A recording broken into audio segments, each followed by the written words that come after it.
After the ball stopped on the edge of a water drain on the fairway, sportsman Thomas Justin got a little angry. He spoke to an official about it and was still not granted a free drop. Afterward, Thomas was caught by cameramen mumbling abuses on the course. All of this happened on Saturday's round of the US Open. In today's video, we're going to tell you everything about this shocking incident. Let's hop right in. First off, did Thomas actually get furious, and was it visible on his facial expressions? American professional golfer Justin Thomas, who was once a world #1 and also a player on the PGA Tour, was the victim of controversy this week as his 2-minute rant has been making rounds on the internet. The PGA Tour golfer was among those who struggled in the final round of the US Open, and during these moments, he was visibly observed being furious. Later, Thomas was heard uttering a foul-mouthed rant on the 4th hole. It became a headline on leading news portals. Thomas was visibly angry and showed signs of frustration as the sportsman believes that he was wronged by the referee. Up next, what had actually happened and what occurred towards the end. Primarily what had happened was that the athlete's ball came to rest a few inches from the drain as he fought to pull himself into contention at the major. The once 2-time PGA winner didn't ask for solace and continued to play the shot in an awkward position. Towards the end, his wedge endeavor came up well short of the green and he got mad. The audience watching could also feel the tension in the air, and one fan wrote on Twitter after watching all of this happening live, "We were looking at each other and none of my friends knew what to say because we were all left in a state of shock." It makes perfect sense now as to why this incident got so much coverage. If you want to know what actual words were uttered by Thomas, then keep watching this video, because soon we're going to tell you all about it. Next up, what were the exact words uttered by Thomas, and what was everybody's reaction to it? As you know, Thomas got enraged and lost control over his tongue for the span of a few minutes. While in this state, the professional golfer said, "This is what pisses me off, because so numerous other golfers would lie about being able to hit that, but it's just like, I'm not going to hit it, like I'm just trying to be a nice f***ing person." These words visibly point out the fact that, as a hardworking and remarkable athlete, Justin felt wronged and frustrated, and his words vouch for his anger. After the shot, Thomas was visibly caught on camera saying, "F***ing bull."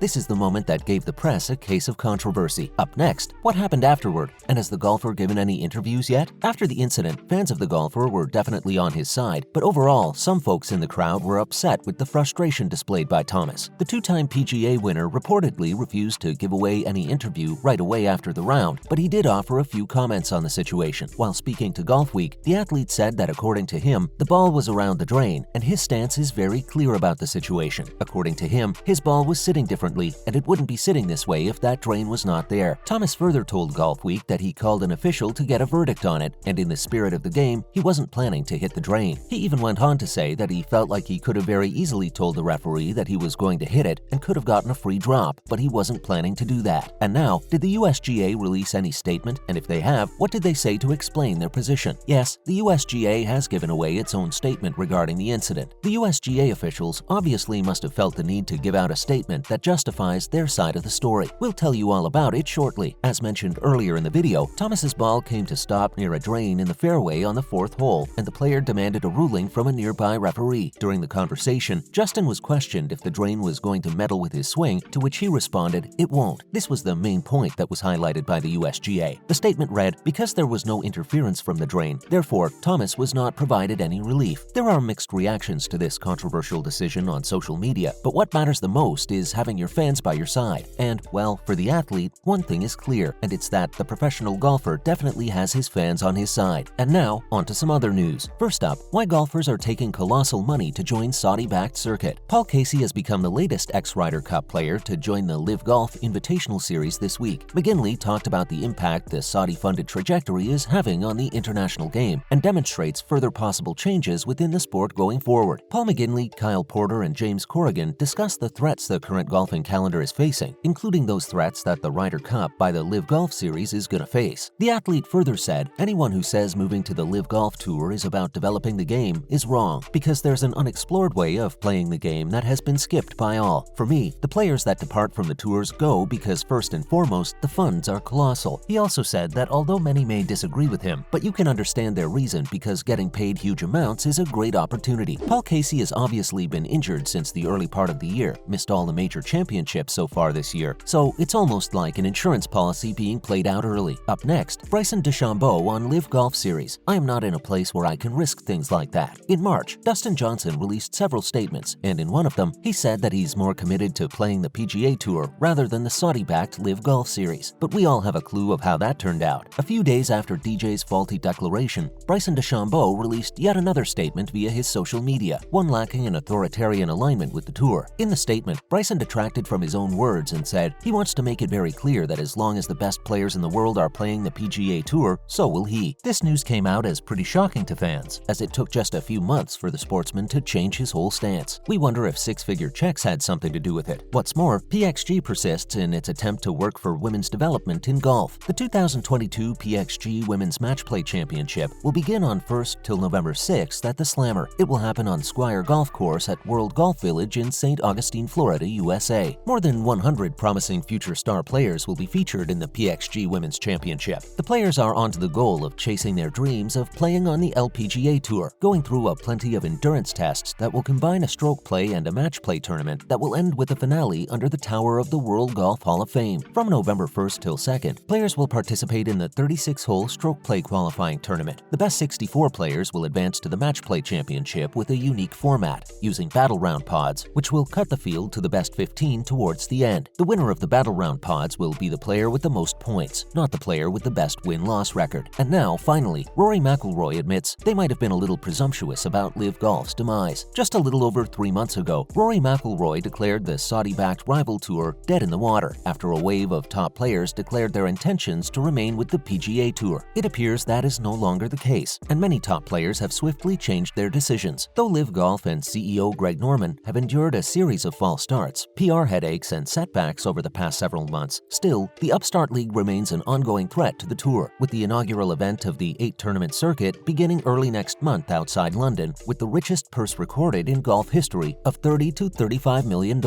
And that's a wrap for this video. What do you think about this incident that occurred recently? Whose side are you on? Are you Team Thomas or Team Referee? Did we miss any detail? Leave a comment below and let us know what you think. Please give this video a thumbs up and subscribe to our channel for more videos like this. See you in the next one.